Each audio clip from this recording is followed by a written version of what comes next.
Good morning students. मैं शोभा गौतम, सहायक आचार्य राजनीति विज्ञान, सेठ मुरलीधर मानसिंह का राजकीय कन्या महाविद्यालय से आज हम जिस टॉपिक को डिस्कस करेंगे वो टॉपिक है स्विट्ज़रलैंड संघीय सरकार। हम स्विट्ज़रलैंड की संघीय सरकार के बारे में डिस्कस करेंगे। स्विट्ज़रलैंड की जो संघीय कार्यपालिका है उसे संघीय सरकार कहा जाता है। 1999 में स्विट्ज़रलैंड में जो संविधान लागू हुआ, उस संविधान के अंतर्गत स्विट्ज़रलैंड की संघीय कार्यपालिका को संघीय सरकार का नाम दिया गया। इससे पहले जो संविधान था उसमें स्विट्ज़रलैंड की संघीय कार्यपालिका को कहा जाता था संघीय संसद। लेकिन 18 अप्रैल 1999 से स्विट्ज़रलैंड में जो संविधान लागू हुआ, उस नवीन संविधान में स्विट्ज़रलैंड की संघीय कार्यपालिका को संघीय सरकार का नाम दिया गया। तो आज हम स्विट्ज़रलैंड की जो संघीय सरकार है अर्थात स्विट्ज़रलैंड की जो कार्यपालिका है उसके बारे में अध्ययन करेंगे। स्विट्ज़रलैंड की जो कार्यपालिका है उसकी एक महत्वपूर्ण विशेषता ये है कि वो बहुल कार्यपालिका है और ये विश्व की एकमात्र बहुल कार्यपालिका है। दूसरी बात ये कि स्विट्ज़रलैंड में हम ये देखते हैं कि वहाँ पर संसदात्मक और अध्यक्षात्मक दोनों प्रकार की शासन व्यवस्थाओं का समन्वय पाया जाता है। तो हम ये कह सकते हैं कि स्विट्ज़रलैंड की जो संघीय सरकार है अर्थात स्विट्ज़रलैंड की जो कार्यपालिका है उसकी दो महत्वपूर्ण विशेषताएं हैं।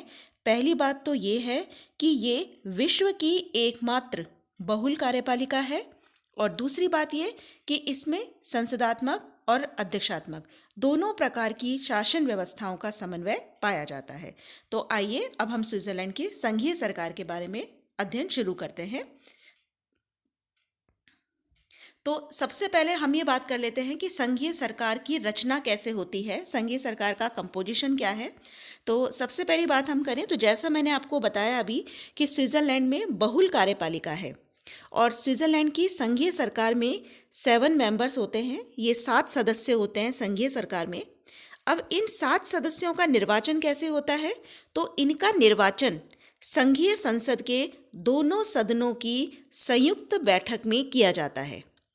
यानी कि स्विट्ज़रलैंड में भी कार्यपालिका के निर्माण हेतु अप्रत्यक्ष निर्वाचन की पद्धति को अपनाया गया है। देखिए, एक तरफ तो हम कहते हैं कि स्विट्ज़रलैंड प्रत्यक्ष प्रजातंत्र का घर है।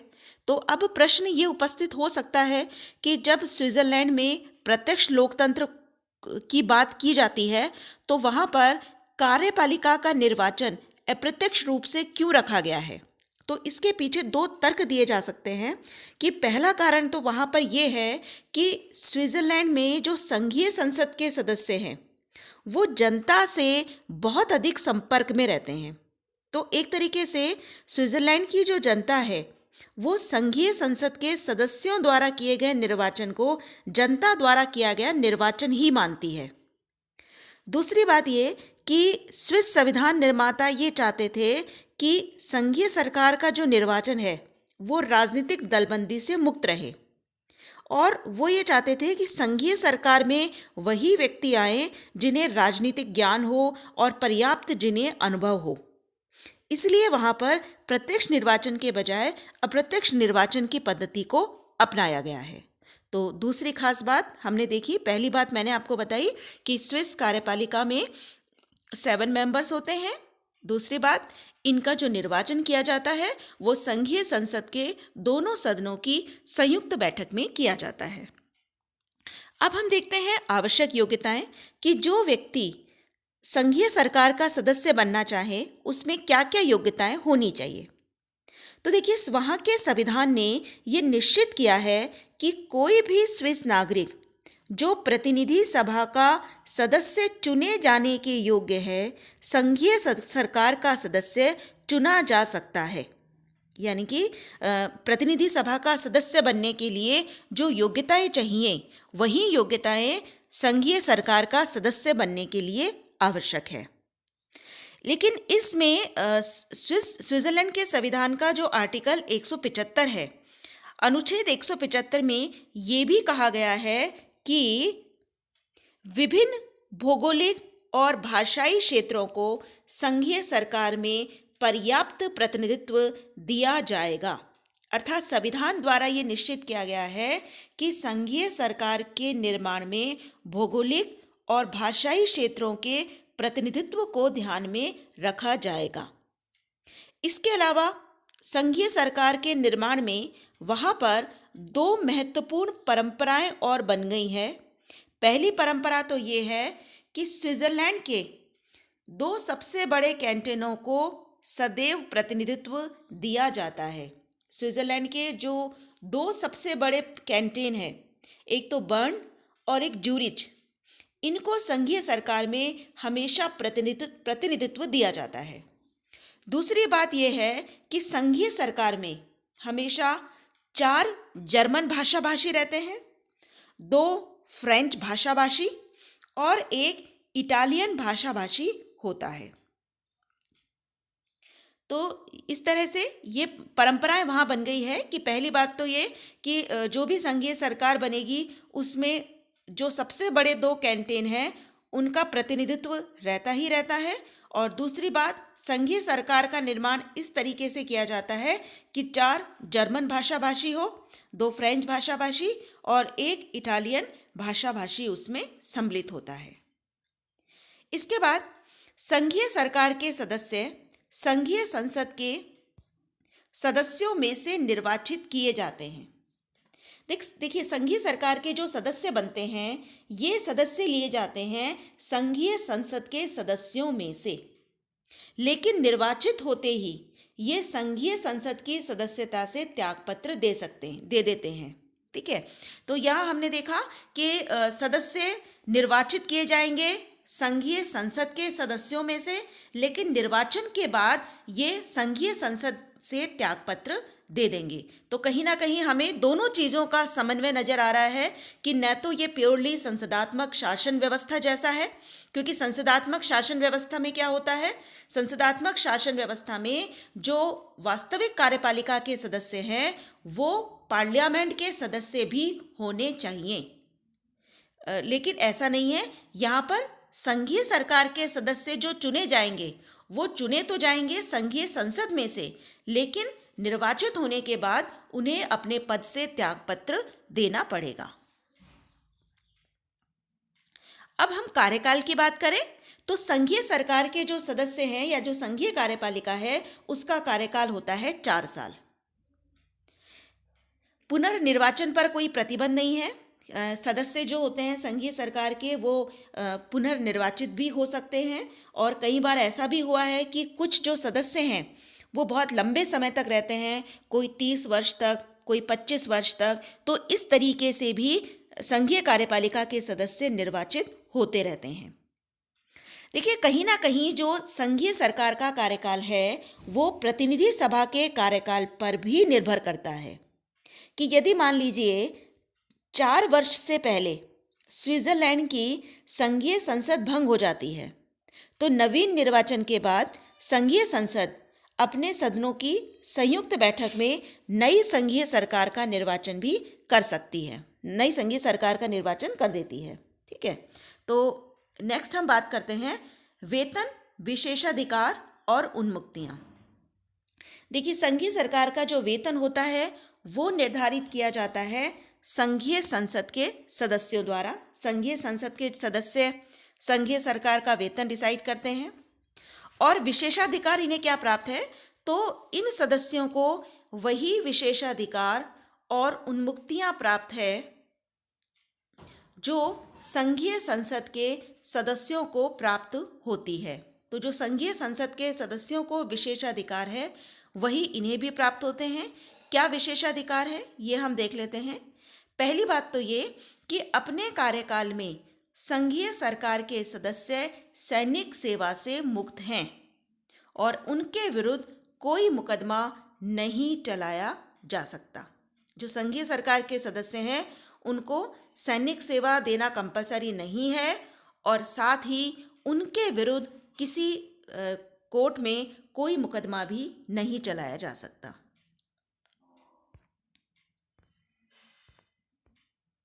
अब हम बात करें अध्यक्ष और उपाध्यक्ष की। तो संघीय सरकार के जो सदस्य हैं ये इनमें से ही एक अध्यक्ष और उपाध्यक्ष का चुनाव किया जाता है।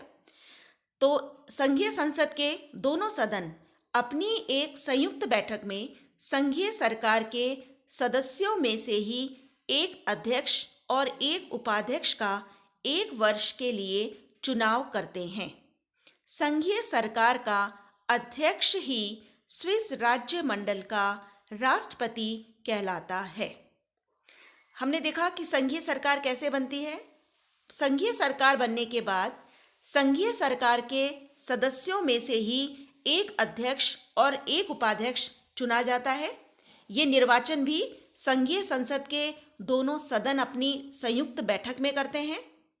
अध्यक्ष और उपाध्यक्ष का कार्यकाल होता है 1 साल का, और संघीय सरकार का जो अध्यक्ष बनेगा वही कहलाता है स्विस राज्य मंडल का राष्ट्रपति। इसमें एक विशेष बात यह है कि जो राष्ट्रपति है वो लगातार 2 वर्ष के लिए नहीं चुना जा सकता। यद्यपि वह 1 से अधिक बार अध्यक्ष चुना जा सकता है, यानी कि जिसको अध्यक्ष 7 सदस्यों में से जिसको अध्यक्ष बनाया जा रहा है उसे लगातार 2 कार्यकाल के लिए अध्यक्ष नहीं बना सकते। यद्यपि वह 1 से अधिक बार भी अध्यक्ष निर्वाचित हो सकता है। अध्यक्ष और उपाध्यक्ष के चुनाव में जेस्ट सीनियरिटी के नियम का पालन किया जाता है। जो अध्यक्ष और उपाध्यक्ष बनाए जाते हैं वो सीनियरिटी के हिसाब से बनाए जाते हैं, और इस बात का प्रयास किया जाता है कि लगभग सभी सदस्यों को अध्यक्ष और उपाध्यक्ष बनने का अवसर मिले। एक परंपरा ये भी वहां पर बन गई है कि जो उपाध्यक्ष चुना जाता है वही अगले वर्ष अध्यक्ष निर्वाचित हो जाता है। तो इस तरीके से वहां पर अध्यक्ष और उपाध्यक्ष का निर्वाचन किया जाता है। नेक्स्ट हम बात करें राष्ट्रपति के अधिकार और कार्य कि स्विस जो राष्ट्रपति हैं उसके क्या अधिकार हैं और उसके क्या कार्य हैं। तो देखिए, अधिकार और कार्य जो है वो हम 2 रूपों में देखेंगे। एक तो हम देख सकते हैं राज्य मंडल के राष्ट्रपति के रूप में, और दूसरा हम देख सकते हैं संघीय सरकार के सभापति के रूप में। तो पहले हम देखते हैं कि एक राष्ट्रपति के रूप में संघीय सरकार का जो अध्यक्ष है उसके क्या कार्य और क्या अधिकार हैं। देखिए, राष्ट्रपति के रूप में अगर हम बात करें तो वो स्विस राष्ट्र का प्रतीक है और महत्वपूर्ण राष्ट्रीय और अंतर्राष्ट्रीय अवसरों पर राष्ट्र का प्रतिनिधित्व करता है। तो स्विस राष्ट्र का जो प्रतीक है वो राष्ट्रपति माना जाता है, और जब कभी देश के रिप्रेजेंटेशन की आवश्यकता होती है तो जो राष्ट्रपति है वही देश को रिप्रेजेंट करता है। नेक्स्ट है विदेशी राजदूतों का स्वागत करना और उनके परिचय पत्र स्वीकार करना। संसद द्वारा पारित विधेयकों पर वह हस्ताक्षर करता है, किंतु यह एक औपचारिकता मात्र है।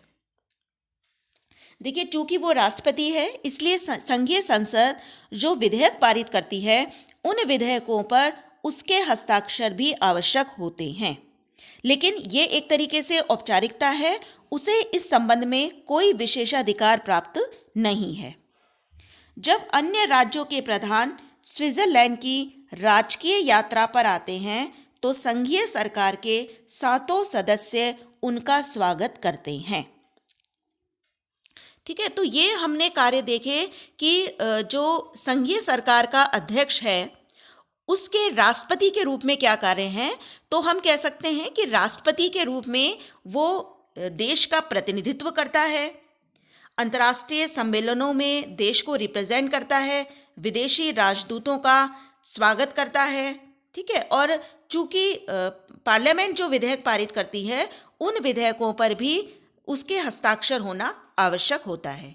तो ये तो वो कार्य हैं जो वो एक राष्ट्रपति के रूप में करता है। अब अगर हम बात करें कि संघीय सरकार के सभापति के रूप में उसके क्या कार्य हैं, तो देखिए, सभापति के रूप में पहली चीज़ तो ये है कि जब किसी विषय पर टाई पड़ने की स्थिति आ जाती है, अर्थात बराबर वोटिंग हो जाती है, पक्ष और विपक्ष में अगर किसी विषय पर बराबर वोटिंग हो तो वो निर्णायक मत का प्रयोग कर सकता है। दूसरी बात, संघीय सरकार के सदस्य के रूप में एक विभाग का अध्यक्ष होता है। जैसा कि संघीय सरकार में 7 सदस्य होते हैं और हर एक सदस्य के पास एक विभाग होता है, तो चूंकि वो संघीय सरकार का सदस्य है इसलिए उसके पास भी अपना एक डिपार्टमेंट होता है और वो उस डिपार्टमेंट का अध्यक्ष होता है। संघीय सरकार के अन्य सदस्यों के विभागीय कार्यों के निरीक्षण का भी अधिकार है, किंतु वह केवल सुझाव दे सकता है, आदेश नहीं। तो चूंकि वो संघीय सरकार का सभापति है, इसलिए वो जो दूसरे विभाग है उनके कार्यों का निरीक्षण भी कर सकता है, लेकिन वो कोई आदेश नहीं देगा, वो केवल सुझाव दे सकता है। नेक्स्ट है, वह सरकार के अन्य सदस्यों को न तो नियुक्त कर सकता है, न पद से हटा सकता है। उसके द्वारा संघीय सरकार के सदस्यों के विभागों में भी परिवर्तन नहीं किया जा सकता। इसके लेकिन जैसे मैंने आपको बताया कि संघीय सरकार में 7 सदस्य होते हैं, तो वो उसके पास ये अधिकार नहीं है कि वो किसी सदस्य को हटा सके, न तो वो किसी सदस्य को नियुक्त कर सकता है और न वो हटा सकता है। साथ ही जो अलग अलग डिपार्टमेंट्स होते हैं, हर सदस्य के पास उन विभागों में परिवर्तन करने का भी उसे कोई अधिकार नहीं है। तो हम ये कह सकते हैं कि उसे हम एक तरीके से संघीय सरकार का स्वामी या नेता नहीं कह सकते हम उसको, और संघीय सरकार के जो अन्य सदस्य हैं, अन्य सदस्यों से बढ़कर उसके पास अन्य कोई विशेषाधिकार भी नहीं होते। केवल संकटकालीन स्थिति में उसे वो कुछ ऐसे कार्य कर सकता है जो कोई अन्य सदस्य नहीं कर सकते, लेकिन साधारण परिस्थितियों में उसके पास अन्य सदस्यों से बढ़कर अन्य कोई विशेष अधिकार नहीं है। मतलब हम ये कह सकते हैं कि जो 7 सदस्य हैं उनकी स्थिति लगभग बराबर है, और जो अध्यक्ष है, अध्यक्ष यानी कि स्विस राज्य मंडल का राष्ट्रपति, उसे कोई विशेष अधिकार प्राप्त नहीं है। तो इसीलिए स्विट्जरलैंड में हम कहते हैं कि बहुल कार्यपालिका है, और जो 7 सदस्य हैं उनकी स्थिति और उनके अधिकार लगभग समान होते हैं। अब हम बात करें कि क्या है राष्ट्रपति पद की स्थिति। तो पहली बात तो हम कहेंगे कि संघीय सरकार के सभी सदस्यों की स्थिति समान है, अध्यक्ष पद के कोई विशेष अधिकार नहीं है। तो यहाँ हमने देखा कि जो 7 सदस्य हैं उनकी शक्तियाँ लगभग बराबर हैं, और जो राष्ट्रपति है उसके पास कोई विशेष अधिकार नहीं है। नेक्स्ट है, उसे अपने सहयोगियों की अपेक्षा कुछ वरीयता दी जाती है, लेकिन यह मात्र औपचारिकता है। हमने देखा कि थोड़ी सी प्राथमिकता की स्थिति उसको प्राप्त होती है। प्राथमिकता की स्थिति इस रूप में प्राप्त होती है कि वो दूसरे विभाग के कार्यों का निरीक्षण कर सकता है, टाई पड़ने की स्थिति में वो निर्णायक मत का प्रयोग कर सकता है, लेकिन फिर भी ये औपचारिक हैं, ये वास्तविक शक्तियां ऐसी नहीं हैं। वह न तो राष्ट्र का प्रधान है न ही शासन का। देखिए, स्विट्जरलैंड का जो राष्ट्रपति है उसकी स्थिति अमेरिका के राष्ट्रपति या ब्रिटिश प्रधानमंत्री जैसी नहीं है। वो एक तरीके से शक्ति शून्य है। उसे न तो हम देश का प्रधान कह सकते हैं और न ही हम उसको शासन का प्रधान कह सकते हैं, लेकिन फिर भी उसका पद शासन का सर्वोच्च पद है, और उसके द्वारा कुछ ऐसे औपचारिक कार्य किए जाते हैं जिन्हें समस्त सदस्य एक साथ नहीं कर सकते। तो हम ये कह सकते हैं कि अगर हम कि स्विट्जरलैंड का स्विस संघीय सरकार का जो अध्यक्ष है, यानी कि जो स्विट्जरलैंड का राष्ट्रपति है, उसे अलग से कोई विशेष अधिकार या शक्तियां प्राप्त नहीं है। सिर्फ एक औपचारिकता के नाते उसे कुछ सामान्य अधिकार दिए गए हैं। अब हम नेक्स्ट बात करें प्रशासन के विभाग। तो जैसा कि मैंने आपको बताया कि स्विट्जरलैंड में जो समस्त प्रशासनिक विभाग हैं उनको 7 भागों में बांटा गया है। राजनीतिक विभाग, न्याय और पुलिस विभाग, गृह विभाग, सैन्य विभाग, वित्त तथा प्रशुल्क विभाग, सार्वजनिक अर्थ विभाग, डाक और रेल विभाग। तो ये 7 विभाग वहाँ पर होते हैं। अब इन डिवाइडेशन कैसे होता है, देखिए इसमें संघीय सरकार के सदस्य अपनी बैठक में बातचीत के आधार पर विभागों का बंटवारा कर लेते हैं। ये जो 7 विभाग होते हैं इनका बंटवारा संघीय सरकार के सदस्य आपस में मीटिंग करके कर लेते हैं। प्रत्येक विभाग का प्रमुख अन्य किसी विभाग का उप प्रमुख होता है। दूसरी खास बात यह है कि एक विभाग में एक प्रमुख चुना जाता है और दूसरा उप प्रमुख चुना जाता है। इसके बाद हम बात करें कार्यप्रणाली की कि कार्यप्रणाली कैसी होती है इसकी। तो देखिए, इसकी जो मीटिंग होती है सप्ताह में 2 बार होती है। पूरी कार्यप्रणाली गुप्त रखी जाती है और मीटिंग के लिए कम से कम 4 सदस्यों की उपस्थिति आवश्यक होती है और डिसीजन के लिए जो उपस्थित सदस्य हैं उनका बहुमत जरूरी होता है। मत देने का तरीका यह है कि मत हमेशा हाथ उठाकर दिए जाते हैं और जो अध्यक्ष होता है उसे निर्णायक मत देने का अधिकार प्राप्त होता है। इसके अलावा स्विट्जरलैंड का जो नवीन संविधान बना है, जो पुराना संविधान था उसमें तो कहीं पर भी सामूहिक उत्तरदायित्व का उल्लेख नहीं मिलता है, लेकिन जो नया संविधान है उसके आर्टिकल 177 में ये कहा गया है कि संघीय सरकार अपने निर्णय एक सामूहिक संस्था के रूप में लेगी। तो कहीं ना कहीं जो संघीय परिषद की कार्यप्रणाली है उसमें सामूहिक उत्तरदायित्व के सिद्धांत को भी अपनाया गया है। तो आज हमने संघीय संसद की रचना देखी।